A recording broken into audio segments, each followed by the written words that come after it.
అబ్బో ఇక్కడ కేజీ చీరలు కొంటే అర కేజీ చీరలు ఫ్రీ అంట. మంగళ్య షాపింగ్ మాల్ కేజీల్లో సేల్, టన్నుల్లో ఆనందం. హైదరాబాద్ శివారు ప్రాంతాల్లో తాగునీటి సమస్య రోజు రోజుకు తీవ్ర రూపం దాల్చుతోంది. ఒకవైపు వర్షాలు లేకపోవడం, భూగర్భ జలాల మట్టం తగ్గడం, మరోవైపు వాటర్ బోర్డు నుంచి సరఫరా అయ్యే నీరు సక్రమంగా అందక ప్రజలు తీవ్ర ఇబ్బందులు ఎదుర్కొంటున్నారు. గతంలో 2-3 రోజులకు ఒకసారి వచ్చిన తాగునీరు ఇప్పుడు 5-6 రోజులైనా రావట్లేదని స్థానికులు ఆవేదన వ్యక్తం చేస్తున్నారు. దీంతో ప్రైవేటు ట్యాంకర్లపై ఆధారపడాల్సి వస్తుందని, ఇంటి అద్దె కంటే నీటి ఖర్చు ఎక్కువవుతుందని చెబుతున్నారు. సమస్యపై కొన్ని ప్రాంతాల్లో వాటర్ బోర్డు కార్యాలయాల ఎదుట నిరసన చేపడుతున్నారు ప్రజలు. అధికారులు వెంటనే చర్యలు తీసుకొని నీటిని సరఫరా చేయాలని డిమాండ్ చేస్తున్నారు. నగర శివార్లలో నీటి కొరతపై మరింత సమాచారం మా ప్రతినిధి రాముడు అందిస్తారు. హైదరాబాద్ నగరంలో ఎండాకాలం నుంచి నీటి సమస్య చాలా తీవ్రంగా మారింది. ప్రధానంగా 3 కార్పొరేషన్ల పరిధిలో శివారు ప్రాంతాల్లో ఉండేటువంటి చోట్ల ఇంకా మరింత ఇబ్బందిగా మారింది. మనం ఇప్పుడు మల్కాజ్గిరి మున్సిపల్ కార్పొరేషన్ పరిధిలో ఉన్నాం. బోడుప్పల్ టెలిఫోన్ కాలనీలో ఇక్కడ కూడా వాటర్ సమస్య చాలా తీవ్రంగా ఉంది. తమకు నీళ్లు రావట్లేదని ఆందోళన చేశారు గతంలో కూడా ఇక్కడ ఉండేటువంటి సిటిజన్స్. మరొకసారి ఇప్పుడు అదే విధమైనటువంటి పరిస్థితి ఉంది. తమకు వారం 10 రోజులకు ఒకసారి నీళ్లు వస్తున్నటువంటి సందర్భం ఉందని చెప్తున్నారు. సార్, మీకు వాటర్ సమస్య ఎట్లా ఉంది? ఇక్కడ ఎంతకాలంగా ఇబ్బంది పడుతున్నారు? సంవత్సరం నుంచి telephone colony, Boduppal telephone colony నీళ్ళు రావడం లేదు. పక్కన చిలకనాలు అయితే ఉన్నదో అక్కడ దిన తప్పి దిన వస్తుంది. 3 కిలోమీటర్లు అక్కడికి వ్యత్యాసం ఉన్నది. మళ్ళీ ఇక్కడ అదే టెలిఫోన్ కాలనీలో 4 రోజులకు ఒకసారి, అది కూడా 40 నిమిషాలు డిస్ట్రిక్ట్ పని చేస్తున్నాడు. చాలా ఘోరంగా ఉన్నది. తాగడానికి నీళ్ళు ఇబ్బంది, స్నానం చేయడానికి సరిపోతలేవు. దయచేసి ఎక్కువ టైం ఇవ్వాలి, దిన తప్పి దినం ఇవ్వాలని కోరుతున్నాను. మహిళలు ఉన్నారు. మేడం, మీరు ఇక్కడ ఎంతకాలం నుంచి ఉన్నారు? ఈ వాటర్ సమస్య గతంలో ఎప్పుడన్నా వచ్చిందా? ఇప్పుడే ఇట్లా అయిందా? లేదండి, ఇప్పుడే. మేము ఒక 12 ఇయర్స్ నుంచి ఇక్కడనే ఉంటున్నాము. ఈ టెలిఫోన్ కాలనీలో, బోడుప్పల్ టెలిఫోన్ కాలనీలో అయితే 3-4 మంత్స్ నుంచి అయితే చాలా వాటర్కు ఇబ్బంది ఉందండి మాకు.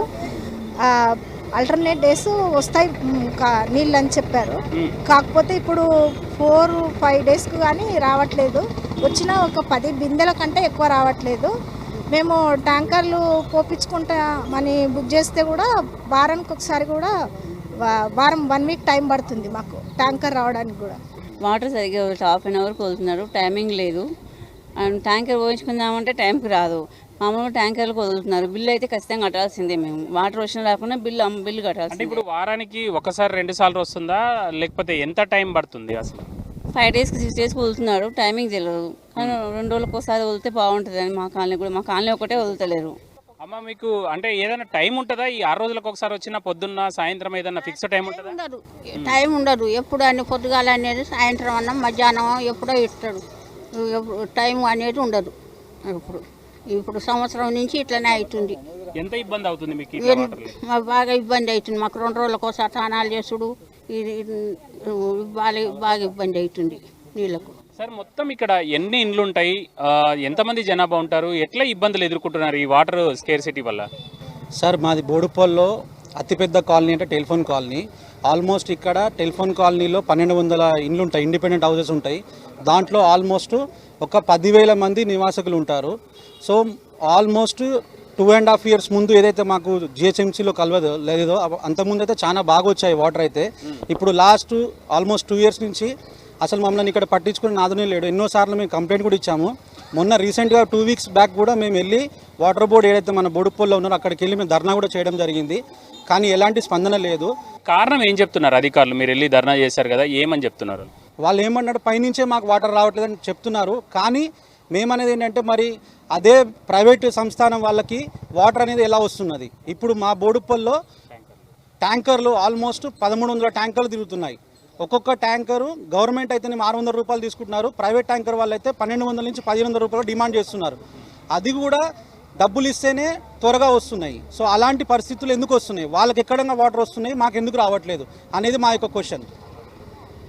సార్, మీరు అంటే ఈ నీళ్ళు వస్తలేవు కదా, మరి బిల్లుల సంగతి ఏంటి? జనరల్గా బిల్లులు వసూలు చేస్తున్నారా, బిల్లులు ఇస్తున్నారా, ఎట్లా ఉంది? బిల్లులు వసూలు చేయడము, మెసేజ్లు పెట్టడం, రోడ్డు ఫార్వర్డ్ చేయడం, మెసేజ్లు పెడుతూనే ఉన్నారు. ఇంకా కూడా మాకు టెలిఫోన్ కాలనీ ఇంకా అస్తవ్యస్తంగా ఉంది. కొన్ని లీకేజీలు ఉన్నాయి, అది కూడా చేస్తలేరు. అవి ఎక్కడ పడితే అక్కడ రోడ్డు మీద పోతున్నాయి. ఇప్పినప్పుడు 10 నిమిషాలు ఇప్పినా కూడా చాలా ఇబ్బందికరం ఉన్నాయి. అమ్మ ఎట్లాంటి ఇబ్బందులు ఎదుర్కొంటున్నారు వాటర్ ప్రాబ్లం వల్ల? ఎన్ని రోజులకు వస్తుంది మీ ఇంట్లో సైడ్? 15 డేస్కి ఒక్కసారి వాటర్ వస్తుందండి. ఇంకా వేరే కాలనీలలో వేరే వాళ్ళలో మాత్రం డే బై డే వస్తున్నాయట. మాకు ఎక్కువ ఏమొద్దు, 3 డేస్ 2 డేస్కి ఒకసారి ఇచ్చినా కూడా అడ్జస్ట్ అవుతాము. అలాంటిది మాకు 1 వీక్ ఒకసారి 15 డేస్కి ఒకసారి వస్తున్నాయి. 4 డేస్కి వదులుతున్నారు, 1 వీక్ అట్లా వదులుతున్నారు. బట్ ఒక హాఫ్ డ్రమ్ కూడా రావట్లేదండి. డ్రమ్ మళ్ళీ దానికైతే బిల్ ఛార్జ్ చేస్తారు. బయటనైతే ఇప్పుడు సీతాఫల్ మండి బయట చూస్తున్నాం కదా, వాళ్ళకైతే ఆల్టర్నేట్ డేస్ ఉంది. మాకు కూడా ఆల్టర్నేట్ డేస్ ఇవ్వమని చెప్పేసి వాళ్ళకి ఇబ్బంది ఉండకుండా మాకు ఇబ్బంది ఉండకుండా కొంచెం చూసుకోమని చెప్పి కోరుకుంటున్నాం. మిగతా ప్రాంతాల్లో కూడా ఈ విధంగా పరిస్థితి ఉందో ఒకసారి పరిశీలిద్దాం. ఇప్పుడు మనం లక్ష్మారెడ్డి కాలనీలో ఉన్నాం. ఇక్కడ కూడా అదే విధమైనటువంటి పరిస్థితి ఉంది. ఇక్కడ కూడా 4 రోజులు 5 రోజులు కొన్ని సందర్భాల్లో అంతకంటే ఎక్కువ కూడా అవుతుందనేది ఇక్కడ ఉండేటువంటి పబ్లిక్ చెప్తున్నారు. ప్రధానంగా ట్యాంకర్స్ రావట్లేదు, అదేవిధంగా నల్లాలు కూడా రావట్లేదు అని అంటున్నారు. అమ్మ ఎట్లాంటి ఇబ్బందులు ఎదుర్కొంటున్నారు? వాటర్ తక్కువ రావడం వల్ల ఎన్ని రోజులకు వస్తుంది? మీకు ఎట్లా ఉంది? 4 డేస్ 5 డేస్ అది క్లారిటీ కూడా లేదు. లైక్ 4 డేస్కి ఒకసారి ఇస్తారు, ఒకసారి 5 డేస్కి ఇస్తారు, కానీ ఇచ్చే ప్రెషర్ కూడా వాటర్ రావట్లేదు. సో ఏంటి అంటే ట్యాంకర్లు బుక్ చేసుకుంటాకి ఆప్షన్ ఉంది అనుకుంటున్నాం. కాకపోతే ట్యాంకర్స్ కూడా 10 డేస్కి 15 డేస్కి అండ్ కాస్ట్ కూడా చాలా ఎక్కువ తీసుకుంటున్నారు. 4 ఇయర్స్ నుండి మేము ఇక్కడ ఉంటున్నాం. 2 ఇయర్స్ నుండి అసలు టోటల్ మాకు వాటరే రావు. మంజీరా వాటర్ కనెక్షన్ వచ్చి మాకు 3 ఇయర్స్. 3 ఇయర్స్లో ఒక 1 ఇయర్ మాత్రం మంజీరా వాటర్ వచ్చింది. 2 ఇయర్స్ నుండి మాకు ఒక చుక్క కూడా మంజీరా వాటర్ రాదు. ఎన్నిసార్లు కంప్లైంట్ చేసినాం, దానికి అసలు ఆన్సరే ఉండదు. రేపు వస్తారు, ఎల్లుండి వస్తారు అంటారు, వాళ్ళు వచ్చి పట్టించుకోరు. అస్సలు ప్రెజర్ కాదు కదా, ఫస్ట్ వాటర్ అనే రావాలి కదా. నల్ల బిల్లులు పెరిగిపోతూనే ఉంటాయి అలా. మీరు చెప్పండి సార్, ఎట్లాంటి ఇబ్బందులు ఎదుర్కొంటున్నారు ఈ వాటర్ స్కేర్సిటీ వల్ల? ఎట్లా ఉంది ఇక్కడ? ఫ్రమ్ ద పాస్ట్ 10 ఇయర్స్ నుండి ఇక్కడ ఉంటున్నాం అన్న. ఇంతకుముందు ఇది మొత్తం డెవలప్మెంట్ కాకపోతుండే, ఇప్పుడేమో డెవలప్మెంట్ అయింది. మరి యాజ్ పర్ ప్లాన్ వాళ్ళు ఏదో ఒకటి చేసుకోవాలి కదన్న. ఇంతమంది ఇల్లు అయినప్పుడు ట్యాక్స్లు కడుతున్నారు, వాటర్ ట్యాక్స్ పే చేస్తున్నాం. ఎవ్రీ మంత్ 258 రూపీస్ తీసుకుంటున్నారు వాళ్ళు. నీళ్ళు వదలాలి కదా, లైన్మెన్ ఉండాలి కదా. హైరార్కీ ఏందన్న ఇక్కడ? ఫస్ట్ లైన్మెన్, తర్వాత మేనేజర్, తర్వాత ఎవరు ఉంటారు కదా. ఆ నెంబర్ కూడా ఉంది ఆమె దగ్గర. ఫోన్ చేస్తే పంపిస్తాం బాబు అంటారు, ఎవరిని పంపించారు ఇప్పటిదాకా. మళ్ళీ తర్వాత మేనేజర్ దగ్గర అడిగితే, ఏం బాబు టైంపాస్ అవుతుందా నీకు, రోజు ఎందుకు ఫోన్ చేస్తున్నా నాకని అంటాడు. ఈ లైన్ మ్యాన్ రాడు సక్క. ఏమంటే దొంగ కనెక్షన్లు ఇచ్చుకోవచ్చా అన్న? మరి మోటార్ పెట్టి గుంజుకోవచ్చా? అధికారులు కారణం ఏం చెప్తున్నారు అంటే పైప్ లైన్లు ఉన్నాయా ఈ ప్రాంతానికి, లేవా? గత సంవత్సర కాలం నుండి ఇక్కడ అసలు వాటర్ సప్లై అనేది కంప్లీట్గా అంటే 4 రోజులకి 5 రోజులకి ఒక్కోసారి పైపులు పడిపోయాయని చెప్పేసి వారం 10 రోజులకి ఇచ్చిన సందర్భాలు ఉన్నాయి. అప్పుడు వేసిన మిషన్ భగీరథ ద్వారా ఏదైతే పైప్ లైన్ వేసారో అదే పైప్ లైన్లు ఉన్నాయి. కొత్తగా ఈ పెరిగిన జనాభా అంటే అనుగుణంగా ఇక్కడ ఎటువంటి కొత్త పైప్ లైన్లు వేయలేదు. ఇది ప్రధానంగా అంటే మొత్తంగా హైదరాబాద్ నగరంలో వాటర్ స్కేర్సిటీ మాత్రం పెరిగింది, ఎక్కువగా ఇబ్బందులు వస్తున్నాయి. మనం చూస్తే వాటర్ ట్యాంకర్లకు కూడా చాలా ఎక్కువగా డిమాండ్ ఉంది. ముఖ్యంగా వర్షాభావం వల్ల వాళ్ళ ఇంట్లలో ఉండేటువంటి బోర్లు కూడా ఎండిపోయాయి. దానితో వాటర్ డిమాండ్ మరింతగా పెరిగింది. ప్రైవేటు ట్యాంకర్ల కోసం వెళ్ళినప్పుడు 100 రూపాయలు అంటే 1000-1500 వరకు వసూలు చేస్తున్నారు. ప్రభుత్వ ట్యాంకర్ మాత్రం 10 రోజులైనా రానటువంటి పరిస్థితి ఉంటుంది. కాబట్టి తమకు ఈ నీటి సమస్యను పరిష్కరించే విధంగా అధికారులు లేదా ప్రభుత్వ పెద్దలు చర్యలు తీసుకోవాలనేది స్థానికులు హైదరాబాద్ శివారు ప్రాంతాల్లో ఉండేటువంటి అనేక కాలనీలో ఈ విధమైనటువంటి డిమాండ్ను వినిపిస్తున్నారు. కెమెరా పర్సన్ మనోరంజన్తో రాముడు 10 టీవీ హైదరాబాద్.